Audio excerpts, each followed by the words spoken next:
Bonjour à tous et bienvenue pour cette nouvelle vidéo. Cette vidéo vient dans le chapitre des fonctions dérivées. Lorsque vous avez au départ une fonction du second degré, que vous devez la dériver et que vous devez trouver le signe de cette dérivée. Donc je vais faire deux exemples. Dans un premier temps, nous allons partir donc d'une fonction du second degré, f de x égale x au carré moins 4x plus 5. Donc, dans un premier temps, il faut dériver cette fonction. Donc, je rappelle, f', lorsque je détermine la dérivée, je vais la noter f'. Donc, je dérive chacun des termes. Donc, si vous avez des problèmes avec le fait de dériver, il existe une vidéo où je vous réexplique comment dériver une fonction. Donc là, je vais aller un peu plus rapidement. Donc, la dérivée de x au carré, lorsque vous regardez dans votre formulaire, on trouve 2x, moins 4 fois x, donc 4, c'est une constante multiplicative, elle reste multiplicative. Dérivée de x, c'est 1, plus 5, une constante, ça fait 0. Donc, la dérivée de ma fonction x au carré moins 4x plus 5 devient 2x moins 4. Donc, j'ai trouvé ma dérivée. Maintenant, je vais étudier le signe de ma dérivée. Donc, autrement dit, je vais choisir soit de chercher quand ma dérivée est positive ou quand est-ce qu'elle est négative. Moi, j'ai décidé de chercher quand est-ce que ma dérivée est positive. Donc, quand est-ce que la dérivée est égale et supérieure ou égale à 0. De cette manière, j'ai aussi la valeur pour laquelle la dérivée vaut 0. Donc, je dois donc procéder à l'inéquation de ma dérivée, donc résoudre l'inéquation. Donc, le procédé est le même qu'une équation, c'est-à-dire qu'on va chercher à isoler x d'un côté en se débarrassant, entre guillemets, de tous les nombres qui me dérangent. Donc, dans un premier temps, je vais faire basculer mon moins 4 de l'autre côté. Donc, lorsqu'il va basculer de l'autre côté, il va devenir plus 4, donc 0 plus 4, 4. La question qu'il faut se poser, c'est est-ce que j'inverse le sens de mon inégalité, oui ou non?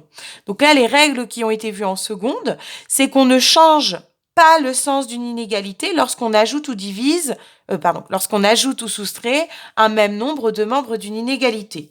Donc là, je n'ai pas de raison de changer le sens de l'inégalité. Donc il était supérieur ou égal, il reste supérieur ou égal. Donc soustraction, qui devient une addition, on ne change pas. Ensuite, il me reste quoi pour que mon x soit tout seul? J'ai le fameux 2 là qui me dérange.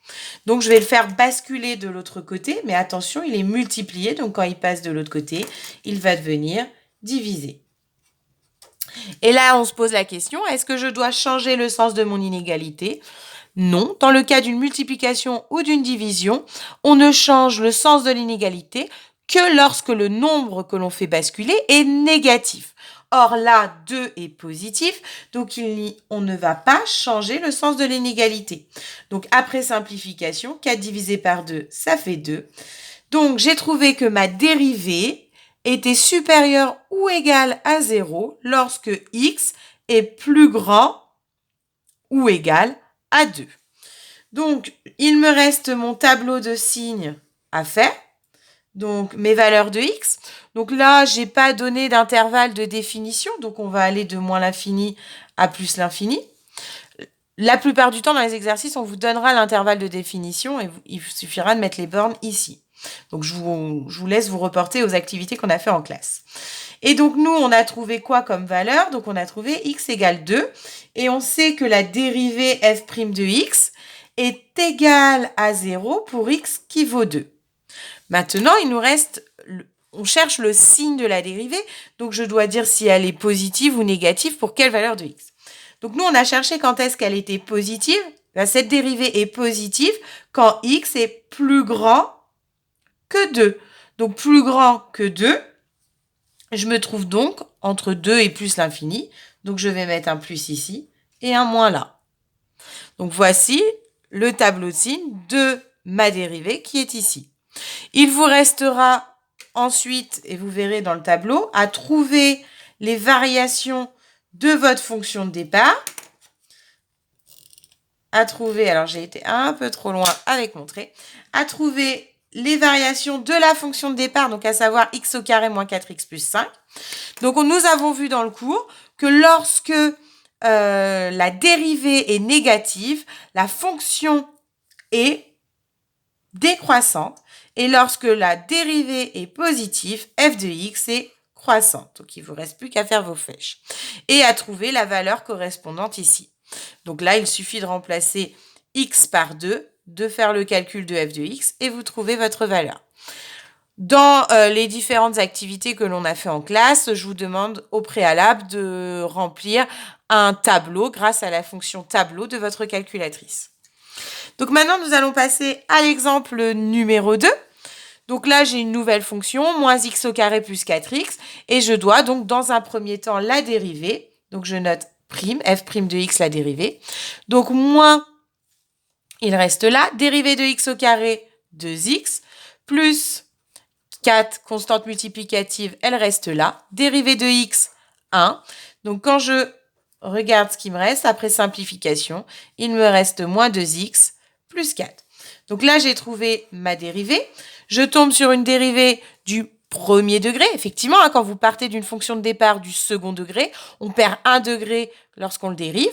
Donc, j'arrive sur du premier degré. Donc, quand je cherche le signe d'une fonction dérivée du premier degré, je dois donc résoudre soit moins 2x plus 4 supérieur ou égal à 0, ou moins 2 quand je cherche quand c'est positif. Si je veux chercher quand c'est négatif, je vais chercher moins 2x plus 4 inférieur ou égal à 0. Donc là, moi, je vais faire moins 2x plus 4 supérieur ou égal à 0. Je cherche quand est-ce que ma dérivée est égale à 0 et quand est-ce qu'elle est positive. Donc, comme tout à l'heure, je fais basculer mon plus 4 de l'autre côté, il devient moins 4.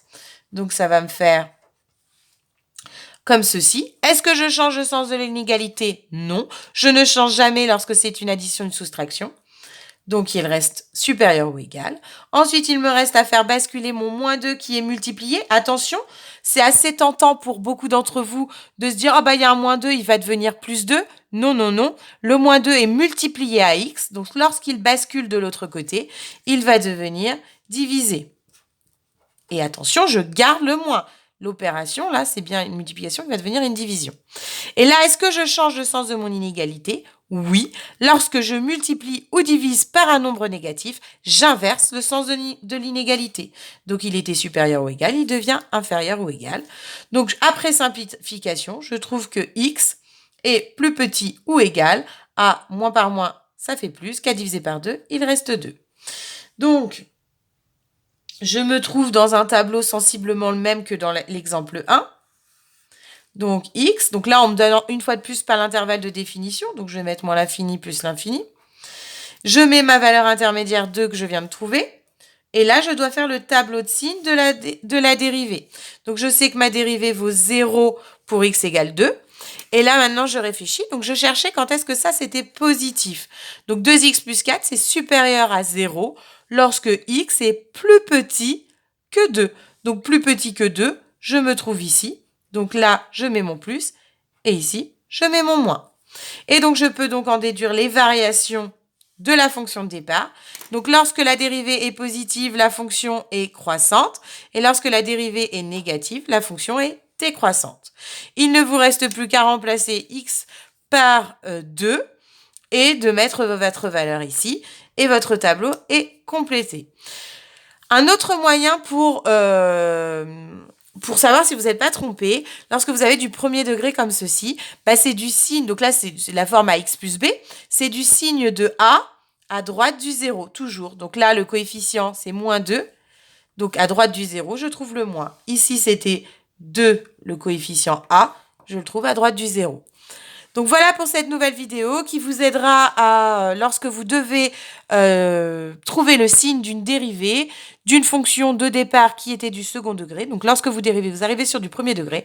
Et voici ce que vous devez procéder lorsque vous arrivez sur ce cas du type ax plus b. Donc voilà, je vous dis à très bientôt pour une nouvelle vidéo.